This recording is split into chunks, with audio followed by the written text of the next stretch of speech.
Hello, ladies, gentlemen, everyone in between, everyone exempt, like me. Good to see you. Hi. Yeah. So, I'm scared. I saw that today was the day that NYCC, New York Comic Con, would have the first look at the adaptation of Guards, also known as The Watch. Season 1. I'm scared, but I'm also excited. Because the punk rock aesthetic that the promo photos from when they were filming, like, that doesn't sit with where my traditionalist view of the Discworld is. But then I remember The Hogfather, right? Like, Sky One and the BBC nailed that movie.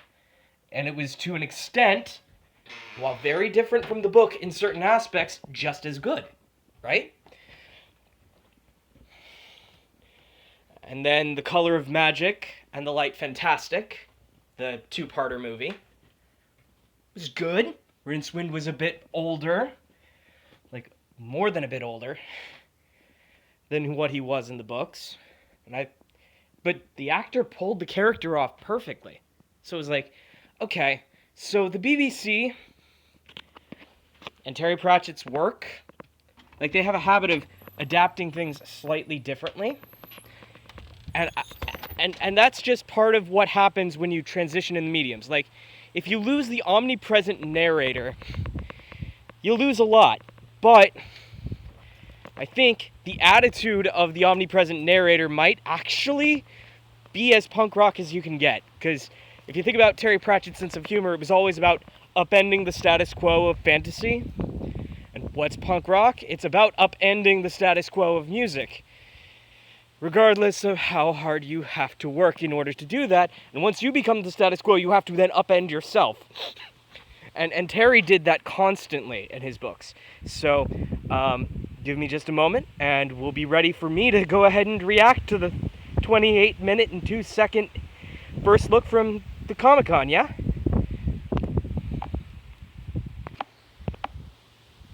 we go.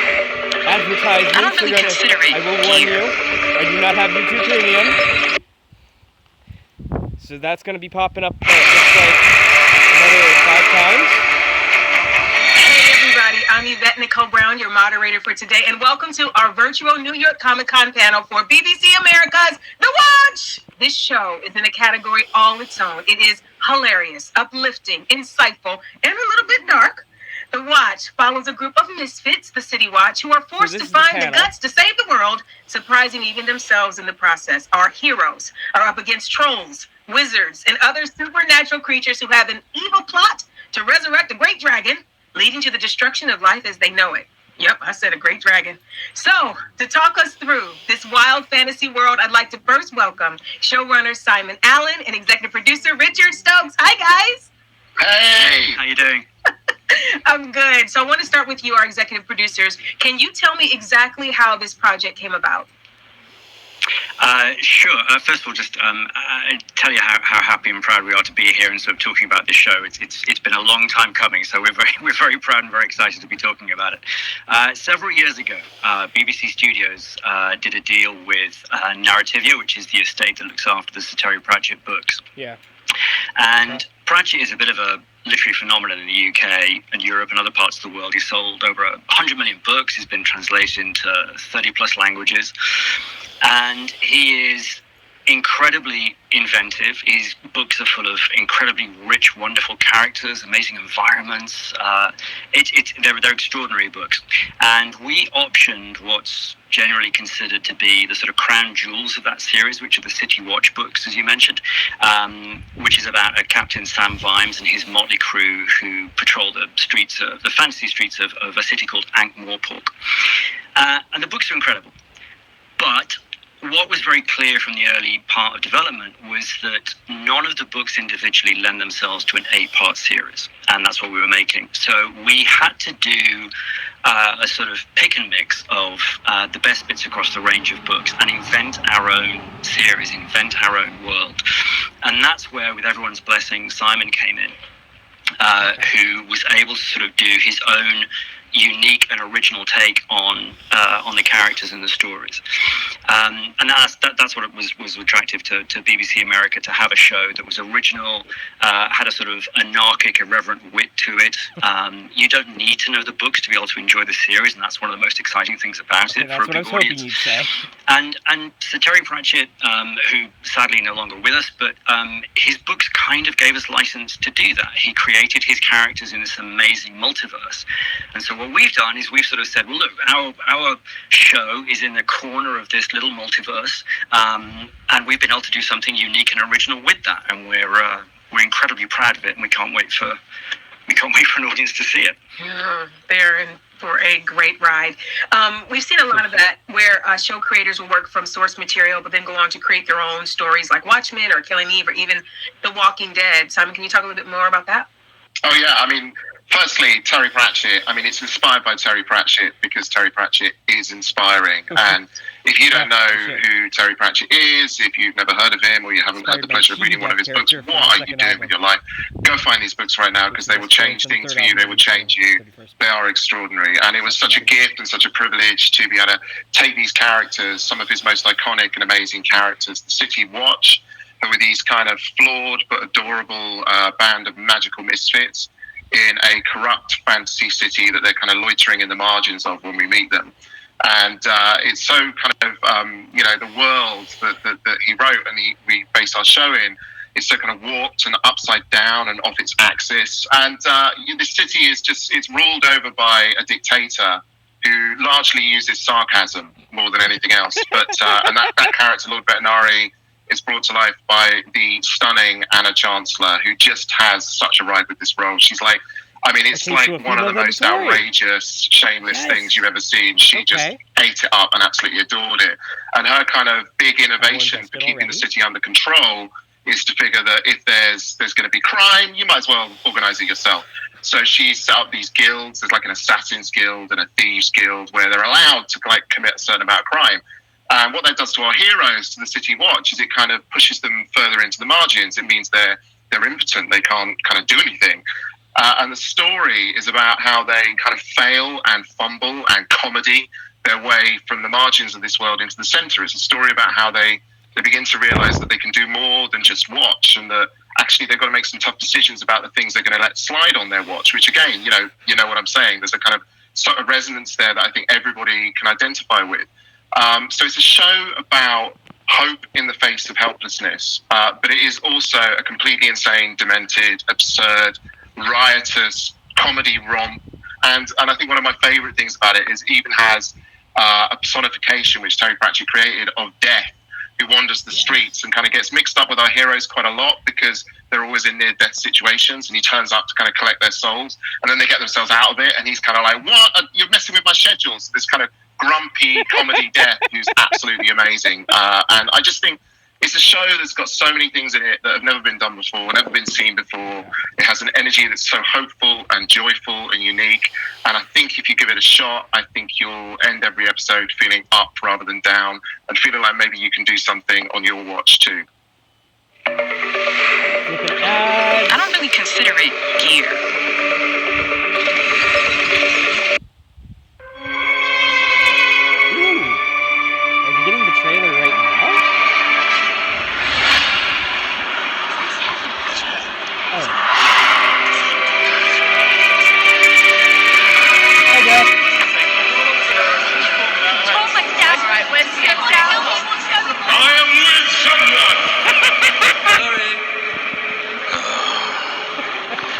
Absolute nightmare today. Is this death? Obviously. How'd I get here? Watch, Sam Vimes. Watch. Now that clip was our first look at Captain Sam Vines, head of the City Watch, played by Richard Dormer, who fans of Game of Thrones will recognize instantly. But I also think I recognize the other voice. Who was that playing Death? So we wanted not only a terrific actor, but someone who had an amazing voice, and we were very lucky in being able to cast the wonderful and amazing Wendell Pierce. Oh my God! Oh, this is so exciting. I can't wait to see him again. Okay, so Yes. everybody, Perfect please casting. welcome my friend, the star of The Wire, Selma, and of course 3 seasons of The Odd Couple with yours truly, Wendell Pierce. Mm-hmm. Wendell? I'm not signing autographs today. Why would I need you to sign an autograph? We work together. We're friends. I'm on something of a tight schedule today. Okay, In that's character? fine. Just wanted to welcome you to New York Comic Con and ask you some questions about your work on The Watch is Death. Are you doing like a Daniel Day-Lewis thing right now? Obviously. Well, can you tell me what it was like to work alongside this cast on this incredible new series? Why doesn't anyone ever think of me? Do I matter? I'll answer that. I do matter. I matter a lot. Of course you do, Wendell. And Simon and Richard were just saying how thrilled they were that you were doing the show. We'll finish this discussion at another time. I've got to carry on not being appreciated elsewhere. Okay, well, thanks, Wendell Pierce or Death, whoever you are. That was weird. Anyway, why don't we take a look at some of the stars we can meet today? Here's another look at Richard Dormer in action as Captain Sam Bynes and an introduction to Laura Rossi as the formidable Lady Sybil Rampkin. You're gonna get to meet Sybil?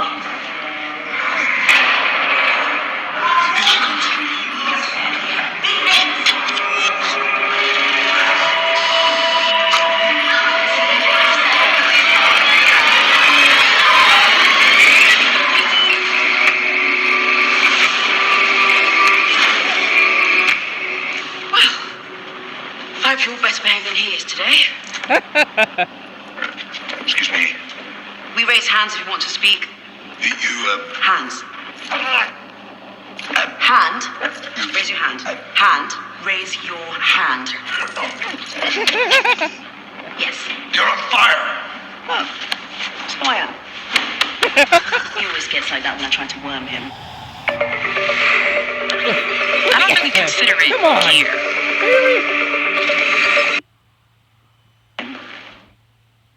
Please welcome Richard Dormer and Laura Rossi. Hey, guys. Richard, could you tell me a little bit about how you approached this role? The boots. I had a great pair of boots, and I just thought it's about the walk, and it's about a man who's downtrodden. Nobody listens to him. He's dissolute. He's an alcoholic. He's pretty low in his life, but it all came from the walk. I realized he walks the outside of his feet. Yeah. You know, the outside rather than the inside of them. So he's a bit of the walk, I think, yeah. And he appears to have a heart of gold underneath all of that. Mess. You agree? Well, I Yes. just played myself, you know. The heart of gold. And, All of that exemplifies the hope that the Watch has. You know, Laura, especially in our current world climate, how does it feel to be a strong Black woman helping to lead this show without whom none of this action would be happening? It feels great. It feels timely and important. So Lady Sybil is somebody who has a problem with the way that, you know, her world operates. She decides that it's wrong and she wants to do something about it, and she takes matters into her own hands. She's also extremely pompous and entitled and makes mistakes, and she kind of learns from them, and she knows that she's sort of trying her best, but she's always on a mission on her own very much. And so for me as an actor, it was amazing as an actor of color, of course, to take on a role in which I didn't have to necessarily. She's free of genuinely of 400 years of slavery. She's in a world in which that doesn't happen, hasn't happened, and so I was allowed to kind of be as mad and whatever as I wanted to be. I love that. And I want to speak a little bit now about that motley crew that was referenced earlier. It's time to watch another clip so we can meet them all. Poison in it. It's not poison. Actually, it is poison. A good poison. Clutch it in coffee. It'll serve you up quicker than anything. I'm so blind. Only temporarily. You know, weird. I'm having a vision. See? Star. The universe. So many worlds. Is he supposed to be totally fine? But that's only happened once before. Must have gotten the wrong on concentration. It's driven back through sobriety and out the other side where no mind should go. Captain.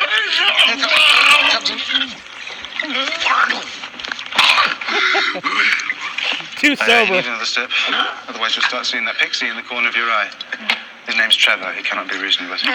Cherry's our forensic officer.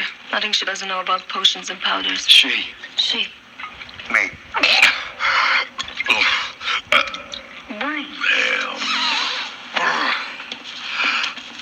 Morning, Dream.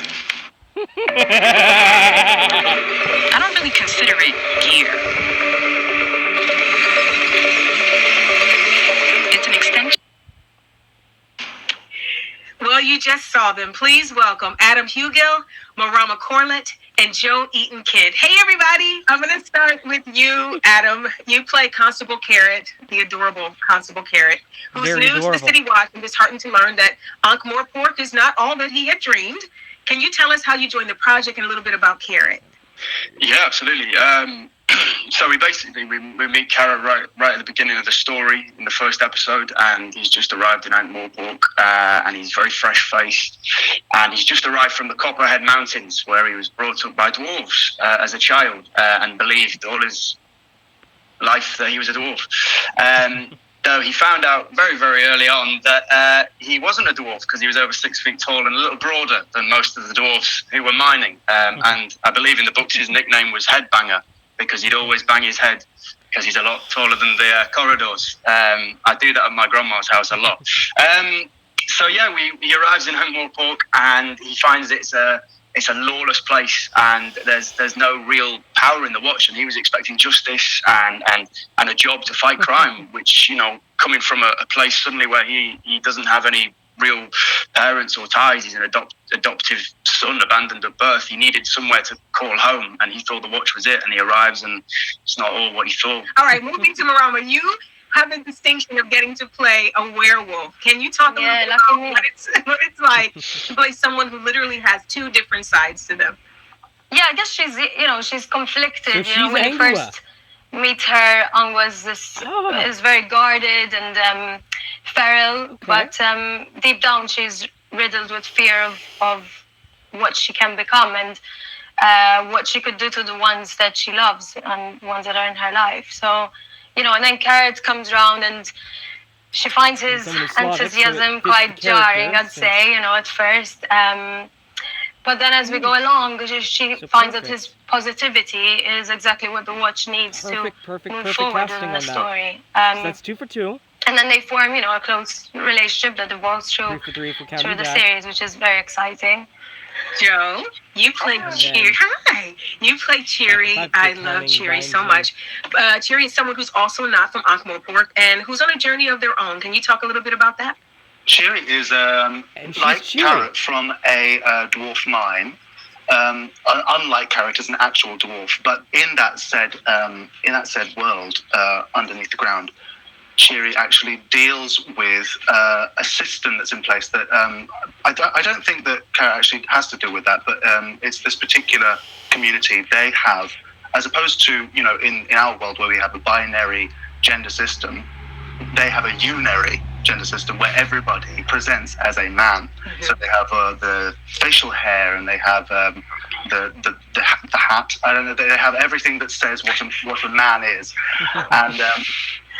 and that doesn't quite sit right with Cheery. And it's quite stringently enforced. Like it's almost criminal to be other than that and to say that you are other than what is in place as the rule. So Cheery makes the move to say, I can't swear.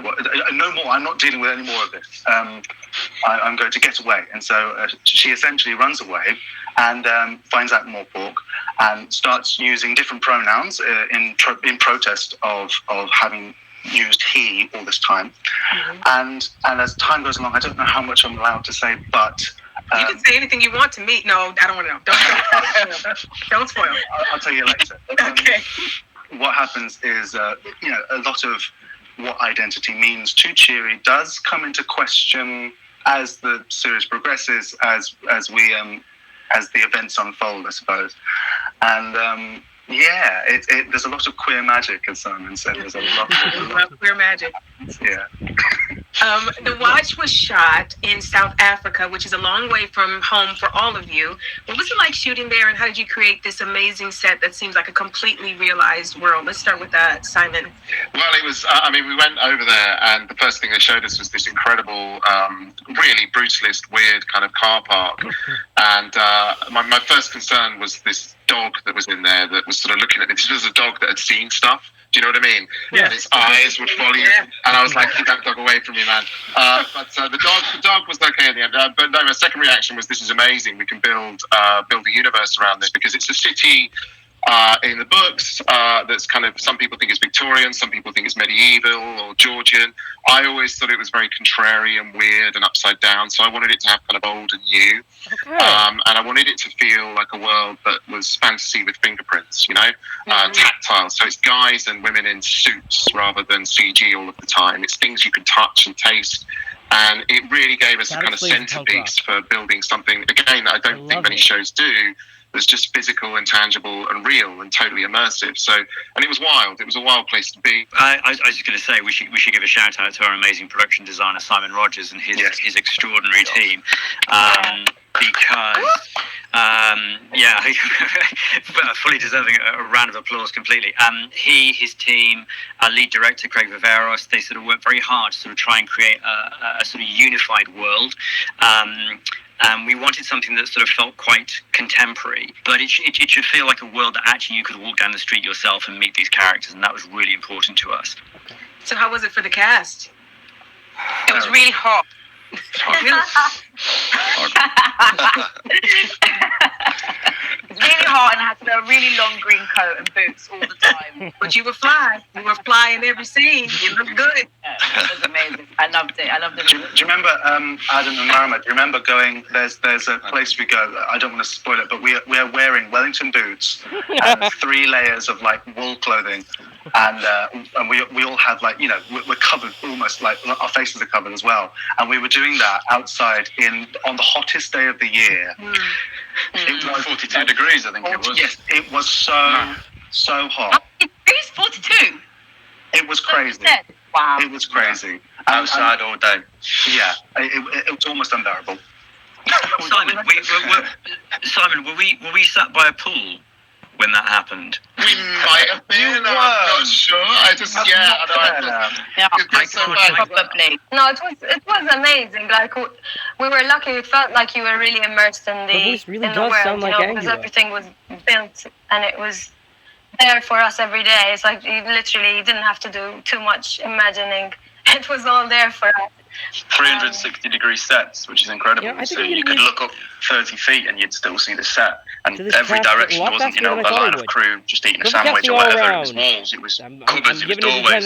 Everything was leading off into different parts of this world that were all there. So, there was no green screens and stuff in the immediate vicinity for us. So we could literally just bounce off each other in the set. So it was all realised for us.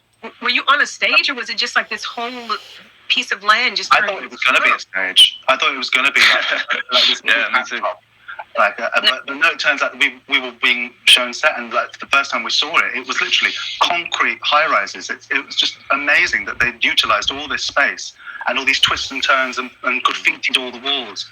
And it was just kind of a bit too much to take in. It was like, wow! Yeah. This is especially with the watch house. I mean, everything was built like from scratch. So, you felt like we were allowed to sign our names on the desks if we wanted to. Make it our own, and also having the outfits like a uniform every day to like wear the same boots, like Richard's saying, is starting to break. Just everything felt like you could just fall into it very easily, and it's wonderful. I love what you just said about signing your names, because I think that's one of the things that if you watch the show, after you've watched the first episode, if you happen to watch it again, you will see so many things in the background. One of my favourite days was when I walked onto the set and it was kind of bare, and there were these 2 lovely graphics guys, and they were like, so what do you want to put on this? And we just made up a whole bunch of posters, some of which are quite rude, quite offensive in some ways, kind of comedy posters, and there's just thousands of these things all over the set, and there are like loads of Easter eggs. And I think if you watch it, you'll just see this, it's just so vivid and dense, and there's so many fingerprints, so many handprints all over the background. I love this show so much. Okay. We obviously can't have all these heroes on this amazing journey without a villain. What can you tell us about the guy you're all fighting against, Carcer? Carcer is a very multi-layered character. He's a brilliant actor. Sam's a brilliant actor, and it's also beautifully written. Because I think you'll find yourself actually rooting for him, even though he's kind of trying to destroy the city and the world. We understand why. He's just another damaged person. All these characters are damaged, and some of them can rise above it. Some are just broken by it. But I think he's very, very multifaceted, interesting character, a good villain. So Carcer was a particular character, and we auditioned a bunch of people. And one day in London, in walks this guy, Sam Adewunmi, and he takes this role, and he goes off with it. And I just was like, I'm going with him. He brought a humanity and a truth and a humour and a lightness and an intensity to that is unlike anything I've ever seen before. And this is a villain. He appears to be a villain in the first episode, but he is way more than that. I don't think it's a spoiler to say it's about somebody who's falling through time and space and realises that the rules of reality are rigged against him and tries to rewrite those rules. And I think Sam has created a villain that's unlike anything you've ever seen before. He's actually not a villain, he's a character with a heart and a soul. And I think it goes to some places that are surprising and shocking and heartbreaking and hilarious. And you would never be able to push those boundaries and do something that wild and provocative if you didn't have a genius like Sam Adewunmi at the centre of it. And this guy, honestly, he's getting all the accolades, all the awards right now for his movie he made. He's incredible. We were so lucky to get him, and my God, I'm so glad we had him. He's incredible. Okay. Yeah. He sends his stuff, by the way. He's filming. I'm more than invested. He's texting me just saying. Perfect casting. He is amazing. You all are amazing.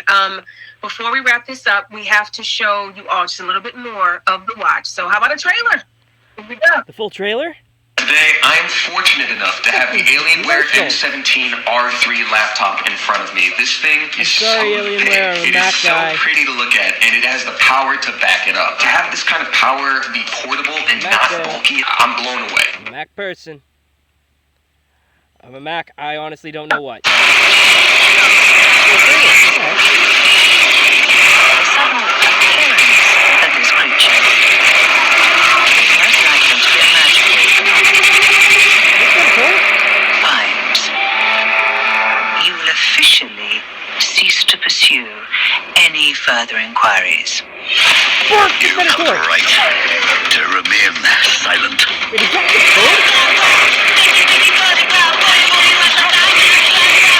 This is one of those situations where you want me to do the exact opposite of what you just told me to do. I don't know, Vimes. Is it? We are going to die this time without doing some, shall we?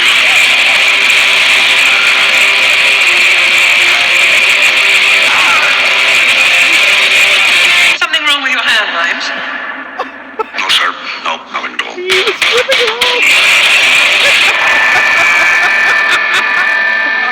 Perfect! Only true lovers can hear Wayne. I'm not. Oh, no lover. We're colleagues. Really good friends. Turn it down, Carrot. That was fabulous as So always. Kieran can I've got obviously a lot tell. of questions, but we don't have much time They're left, about so I'm to going to text move you on to the between lightning Carrot. round. Last question. You just get in there. Richard loved it. That's the question you put in there. Okay, so Laura, this one is for you. Was that wig moment a blooper that made it in there by mistake? No, it's no, it's real, very important. Good Boy burns off Lady Sybil's hair, so she has to wear fiery red, incredible wigs all the time. Incredible wigs. Okay. Question 2. This is for Joe. What was your favorite scene to shoot? Go. Oh, my favourite scene to shoot was, well, I can tell you what it wasn't. It wasn't being in that 42-degree weather. But I really enjoyed filming some of the queer magic, and that's all I'm going to say. I love it. I love it. Okay, Adam, this is a very important question. Are you ready? Okay. Carrot is so adorable. In 10 words, tell me why. He's earnest and cares about doing the right thing. So that's Take it. about it. I'll take it. I didn't count, but I'll take it.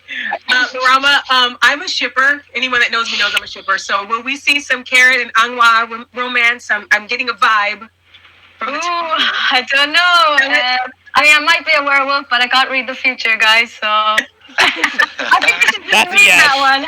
Okay. I like a slow burn. What did you tell me? I'm gonna dream.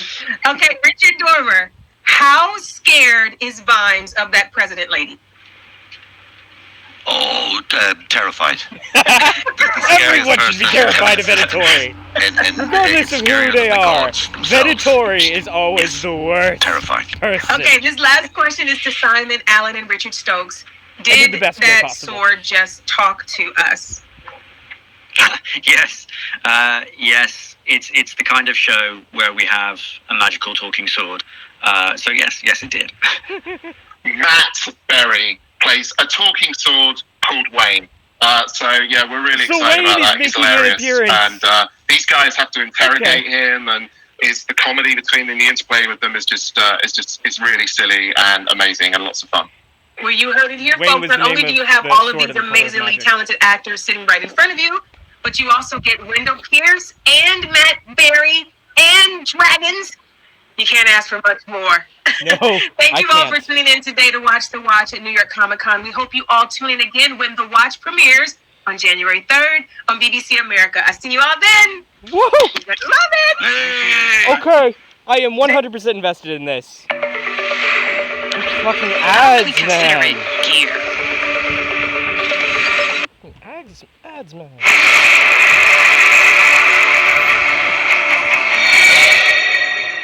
Okay, so that was the Comic-Con version. We'll be back. I'm gonna look at all the sneak peeks and pull them apart here in just a moment.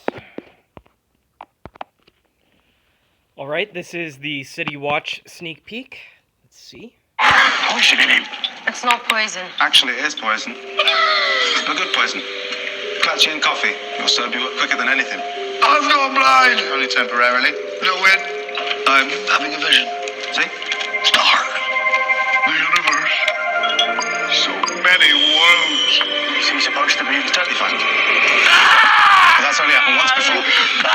Must have gotten the wrong concentration. It's driven back through sobriety and out the other side where no mind should go. Here comes it. Right through sobriety and right to the other side where no mind should go. You need another sip, otherwise you'll start seeing that pixie in the corner of your eye. His name's Trevor. He cannot be reasoned with. Jerry's our forensic officer. Nothing she doesn't know about potions and powders. She. Me.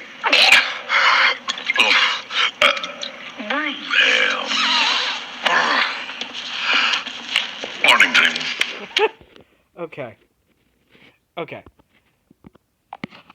Let's go through that again. Poison in him. It's not poison. Actually, it is poison. A good poison. Clutchy and coffee. It'll serve you up quicker than anything. I've gone blind. Only temporarily. Little weird. I'm having a vision. See? Star.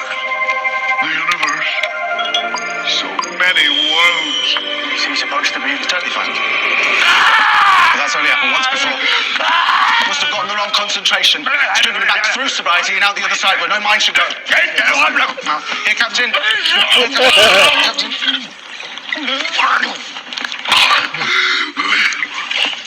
You need another sip, otherwise you'll start seeing that pixie in the corner of your eye.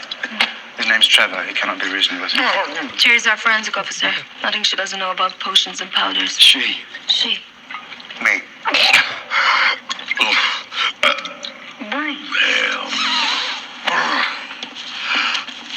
Morning, Tim. Okay. I love the interaction. I love how Angua is the person who's introducing Carrot to the Watch instead of Nabi or one of the other characters. Nabi, they're one of the weirdest, but in a funny way. I don't know if Nabi is going to be a character. Probably not a main character, maybe a recurring one. Okay, so Angua and Carrot, I could already sense some tension between the two characters right there. Cheery? Oh my god, she is amazing. Fuck. Like that's the kind of deadpan attitude that Shiri had during all of the little snippets in the book where she was analyzing like bombs and stuff, because she's an alchemist, and alchemy is looked down upon by dwarves too, so it's like so there's that.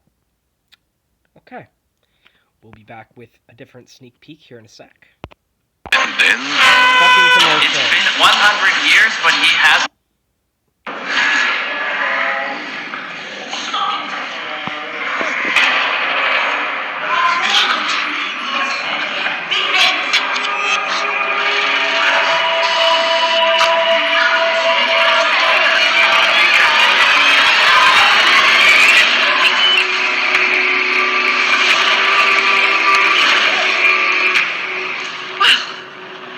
I hope you're better behaved than he is today. excuse me. We raise hands if you want to speak. Hands. Hand. Raise your hand. Hand. Raise your hand. Yes. You're on fire. Oh, so I am. He always gets like that when I try to worm him. That's not what I was wanting to click. In Back. Okay, so Vime's passed out drunk or asleep.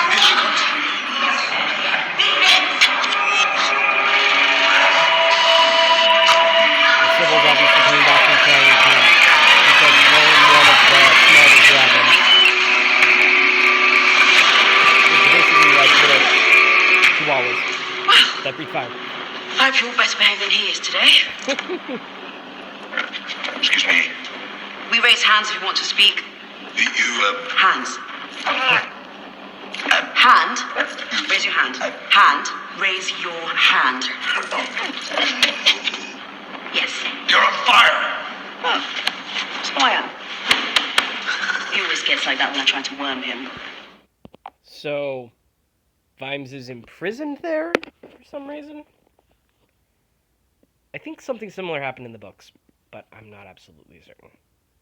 No, didn't, because he intentionally went to her to ask about dragons. Because she raises the smaller kind, as I said, chihuahuas that breathe fire. Alright, we'll be back with a different preview here in a sec. Right there. God, fuck They see this guy. And it was terrifying.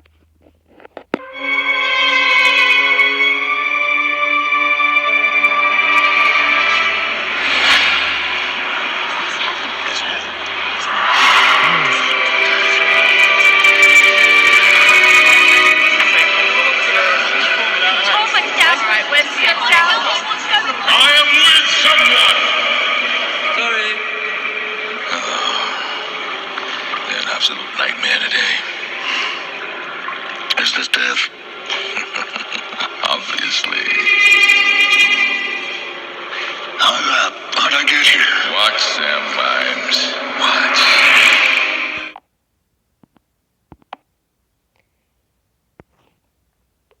Okay. I need to watch that again real quick.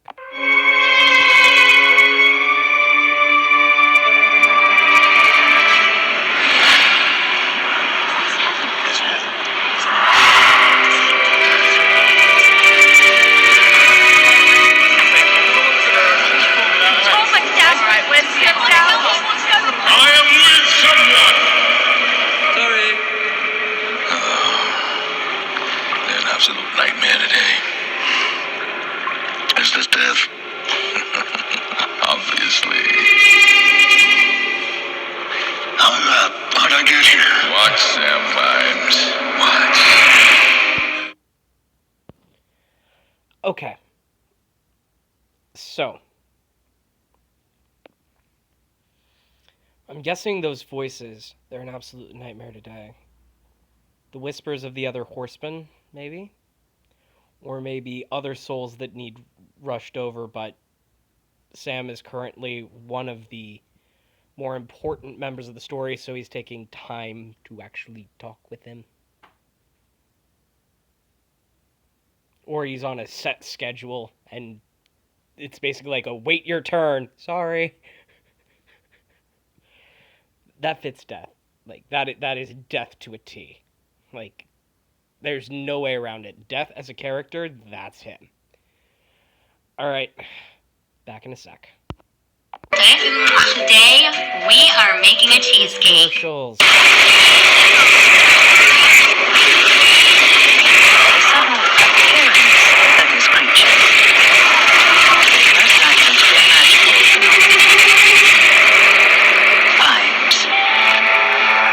Officially cease to pursue any further inquiries. You have the right to remain silent.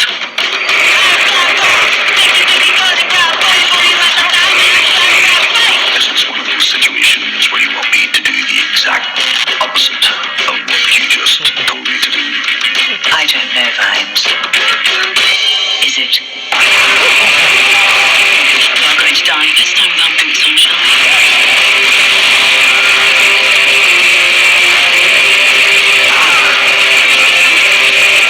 Something wrong with your hand, Vimes? No, sir. No, nothing at all. Yes. Okay, so only true lovers can hear Wayne. I'm not. I love her. We're colleagues. Really good friends. Turn it down, Carrot. Okay. Gonna watch that again.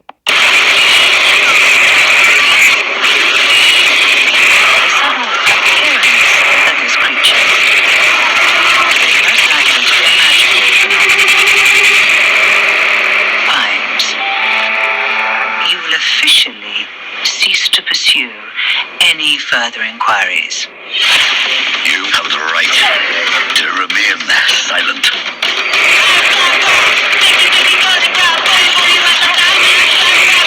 This is one of those situations where you want me to do the exact opposite of what you just told me to do. I don't know, Vimes. Is it? We are going to die this time without boots on, shall we?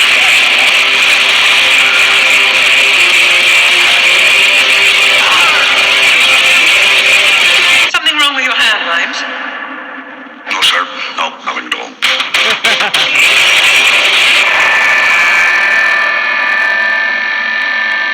Only true lovers can hear Wayne. I'm not. I love her. We're colleagues. Really good friends. Turn it down, Carrot. So Wayne said only true lovers can hear Wayne.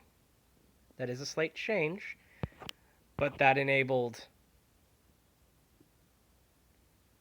Angua and Carrot and Sybil and... So there's the whole destiny aspect of it.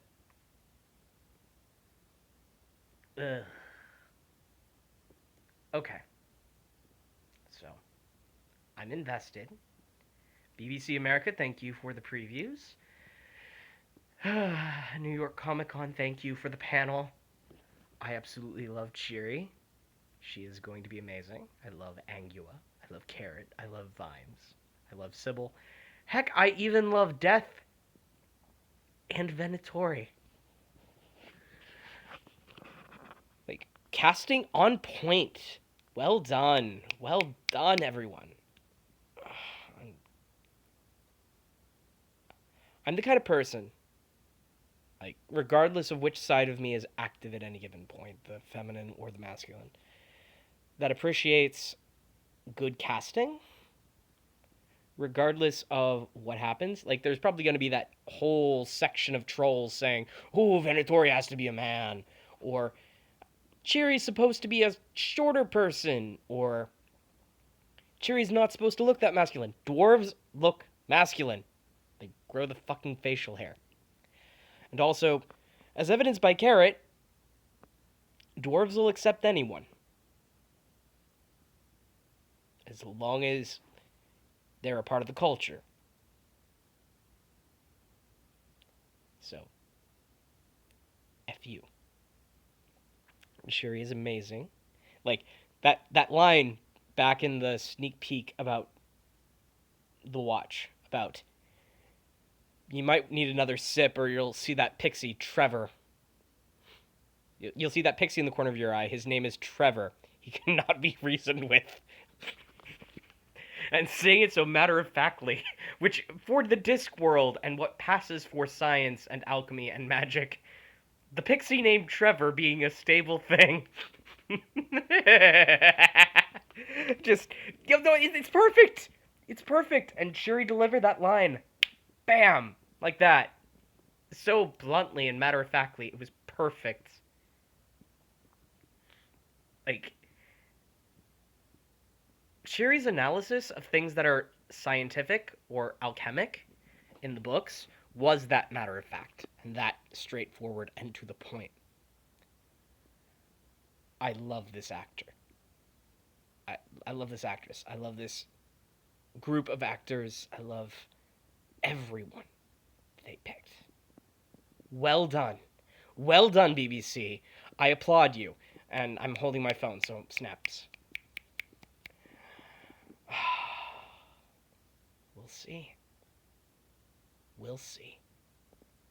Cheery, you go girl. Angua, get it. Carrot, don't screw up. You will. Like, I'm telling you not to screw up knowing you will, because that's your character. Your character is so forthright and earnest. Vimes, watch the alcohol. We really don't want to have to see you on Clatchy and Coffee more than once per season.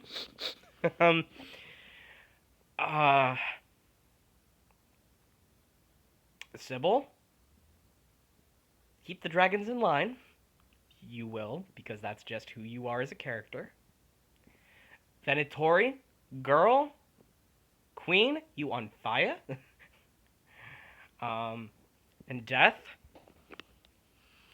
I mean, you're pretty much the same Death that everyone knows and loves already, even if you do look a little different. But what I can say is this. Death, I'll see you when my hourglass runs out. But I'll also see you when I watch the show, which looks like it's going to be premiering in a few months. I might record a reaction series to this. I mean, it's the closest I'm going to be able to get to doing a reaction series on Discworld, like, ever again. So, ladies, gentlemen, everyone in between, everyone exempt, or constantly floating between the extremes like myself, be safe, be well. Enjoy the rest of your day.